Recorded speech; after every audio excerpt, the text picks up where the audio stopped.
Bagaimana kita bisa melihat hasil kiriman tugas dari anak-anak kita yang sudah dikirimkan ke drive kita sebagai guru, sehingga kita bisa melihat jawaban anak-anak tersebut ya. Nah, caranya sangat mudah, tidak susah ya, caranya gampang sekali. Jadi kita tinggal membuka dulu soal yang ingin kita koreksi. Contohnya, kita akan mengkoreksi atau kita akan melihat hasil tugas dari kelas 3 atau kelas di mana Bapak Ibu guru sedang mengajar. Nah, saya akan membukanya sebagai contoh adalah tugas TIK kelas 3. Ini kelas 3. Jadi langsung saja saya buka.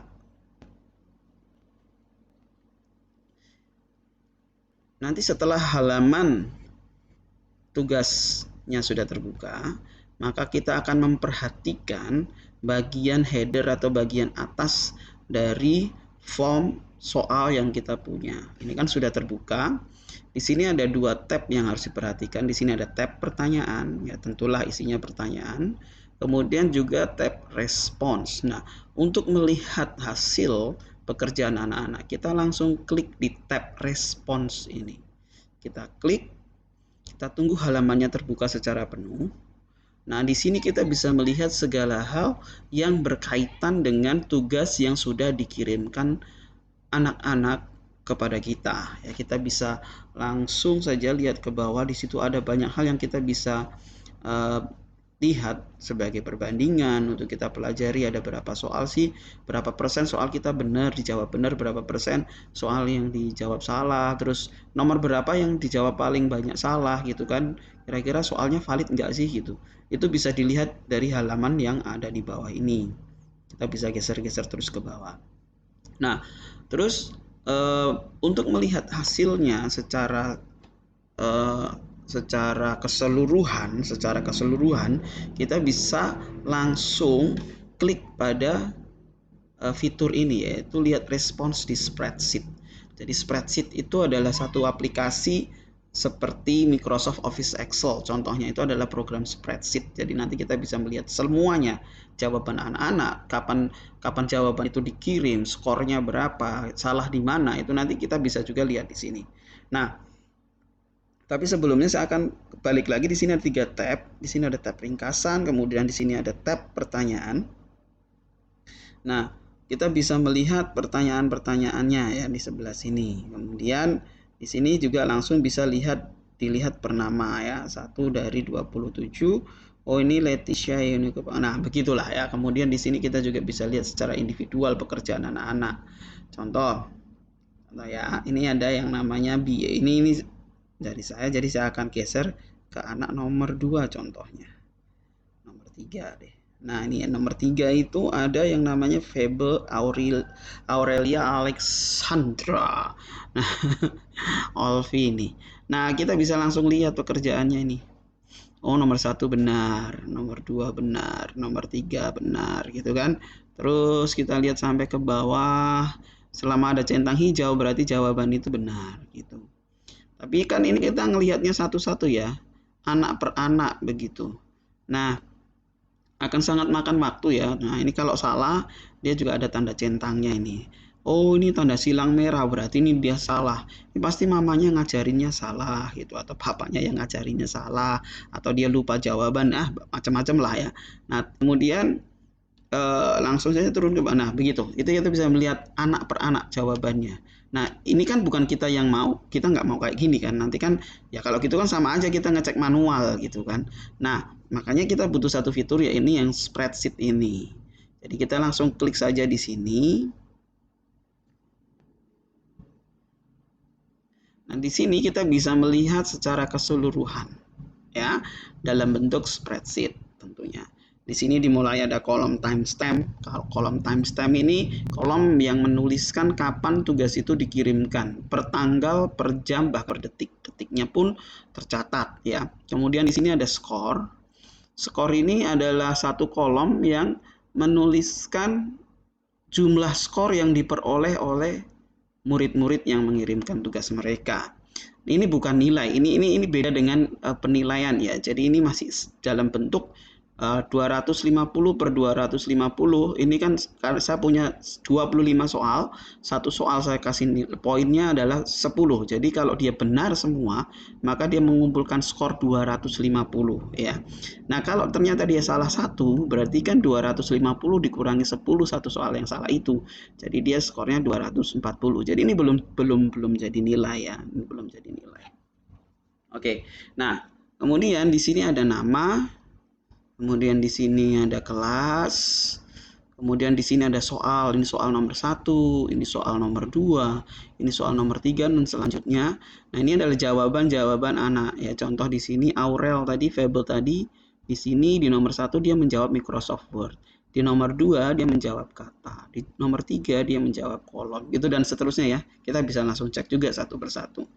Nah, kalau sudah, maka hal berikutnya ini kan masih ada di Google Drive ya. Kita bisa aja sih kita mengedit langsung di sini, tapi saya menyarankan agar kita mengeditnya langsung di Microsoft Office Excel.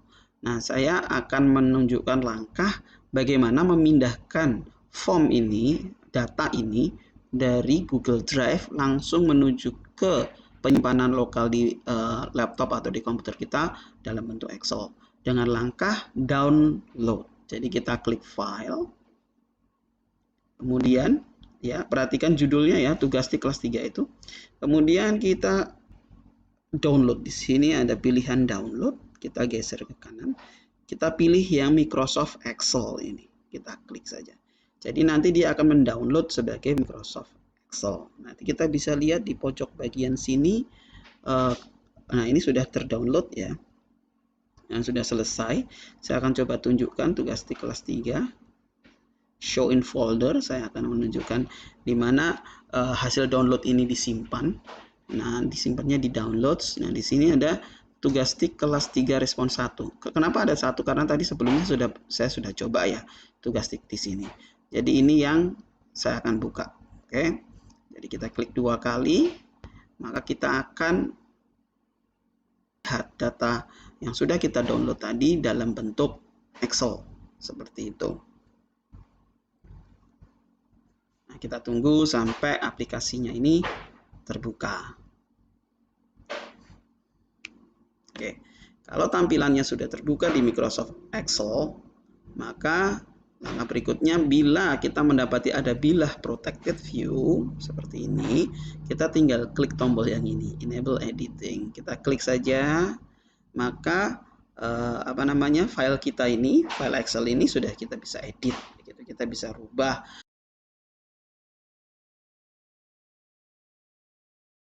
Pertama adalah kita harus mengubah kolom skor di sini. Skor, kita harus mengubah dari skor menjadi nilai karena skor bukanlah hasil akhir yang kita mau. Jadi yang kita mau hasil akhirnya adalah nilai. Nah, 250 per 250 ini yang di sini itu didapat dari soal yang saya buat berjumlah 25. Dan satu soal itu punya poin 10. Jadi kalau dia benar semua, dia akan mengumpulkan skor sejumlah 250. Ini belum jadi nilai. Nah, tentu kalau dia benar semua nilainya pasti 100. Nah, bagaimana kita harus mengkonversi skor ini yang 250 ini menjadi 100 karena dia benar semua. Nah, nanti saya akan tunjukkan langkahnya. Yang pertama, kita harus mengubah format ini, kita rubah saja dulu ya. Ini kan 250 per 250, 240 per 250. Yang bagian belakang ini kan kita nggak perlu. Jadi kita blok saja semua. Kita hanya akan menyisakan jawaban berapa banyak jawaban benar, skor benar yang dia anak-anak kita kumpulkan. Nah, setelah diblok, kemudian kita clear formatnya. Formatnya kita bersihkan. Ya, hanya menyisakan skor jawaban benar. Jadi di sini dia ada 250, 250, 240 begitu. Nah, ingat ini masih skor. Nah, bagaimana caranya mengkonversi ini menjadi nilai? Kita harus menambahkan satu kolom di sebelah kanan. Kita klik di kolom nama, kemudian kita klik insert column. Nah, setelah ada muncul kolom yang baru, maka kita perlu mengubah ini menjadi nilai dengan logika sama dengan kalau dia 250 berarti kan dia benar semua Kita bagi jumlah soal yang kita punya, kemudian kita kalikan 10. Kemudian kita tekan enter. Maka dia mendapat nilai 100. Kita terapkan atau kita aplikasikan ke semua nama anak. Nah, dengan demikian kita sudah mendapatkan nilai. Nah, jadi ini sudah bukan skor lagi, tapi ini nilai. Ya, kita tambahkan satu lagi, nilai. Oke, jadi di sini B dapat nilai 100, Tawon dapat nilai 100, Faber dapat nilai 96 karena dia salah satu ya. Kemudian Kesia ini dia dapat 90 dan nama-nama yang lain sudah sesuai. Jadi sudah muncul nilainya di sini. Jadi kita tidak perlu lagi koreksi anak per anak. Nah, masalah berikutnya adalah begini. Waktu kita memberikan tugas kepada anak-anak kita guru bidang studi, mungkin kita tidak membagikannya per kelas. Jadi kita bikin soal kelas 3A sendiri, kemudian kita bikin soal 3B itu form sendiri, 3C formnya sendiri gitu, walaupun isinya sama. Ya, kita nggak membuat itu. Seumpama kita nggak bikin seperti itu, tapi kita bikin satu link yang langsung dibagikan ke semua murid, baik itu kelas 3A, 3B, atau 3C. Hasilnya adalah semua terkumpul, respon-respon itu terkumpul menjadi satu kolom. Dia tidak mau tahu kelas 3A atau 3B atau 3C, semua terkumpul semuanya di sini gitu. Nah, nanti kan kita pusing nih, harus memilah lagi satu-satu. Nah, gimana caranya biar kita tidak perlu lagi harus memilih satu persatu, tetapi Excel memilihkannya untuk kita dan mengelompokkannya secara otomatis ya. Langsung saja, langkahnya cukup mudah. Sama, kita tambahkan satu kolom lagi di sebelah kanan. Kita klik di sini, kemudian kita klik insert column. Nah, logikanya adalah kita harus mengubah teks 3A, 3B, 3C ini menjadi angka lebih dulu. Ya, spesifik angka. 3A punya angka sendiri, 3B punya angka sendiri, 3A juga 3C punya angka sendiri. Nah, dengan menggunakan logika if. Jadi kita klik if di E2 ini berisi kelas ya, berisi kelas-kelas 3A, 3B yang masih menyampur itu. Jika di sel E2 terdapat tulisan 3A begini, kemudian maka pakai tanda koma kita tulis angka 1. Jadi 1 untuk kelas 3A. Kemudian kita klik lagi if, buka kurung lagi, sel E2 terdapat tulisan 3B, maka koma kita tulis angka 2. Jadi nanti angka 2 untuk mewakili kelas 3B. Kemudian if, buka kurung, sel E2 terdapat tulisan 3C, maka kita ganti dengan angka 3. Oke, demikian, dan kemudian kita tekan enter. Maka kalau di sini 3A, maka di sini muncul angka 1.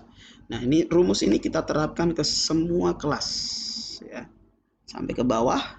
Nah, di sini kita akan sudah memisahkan atau mengubah tulisan 3A menjadi angka 1, 3B menjadi angka 2, 3C menjadi angka 3.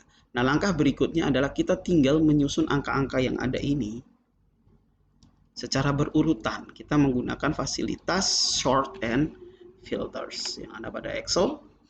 Ada tempatnya, ada di sini. Setelah ini kita blok, kemudian kita klik sort and filters, kemudian kita pilih sort smallest to largest. Oke, kemudian pilihan expand, kita klik sort. Maka di sini akan secara otomatis terkumpul ya. Di sini akan langsung terkumpul 3A, 3A, 3A, 3A, 3A, 3A, terus di sini ada 3B, di sini 3C, 3C, 3C, 3C, terus sampai ke bawah. Nah, headernya karena kita memakai sort and filter, maka headernya ini sudah berpindah ke bawah ya. Karena sudah pindah ke bawah, ya gampang aja, kita tinggal nanti pindahkan lagi ke atas gitu saja. Nah, beginilah cara kita mengolah file Excel yang sudah kita download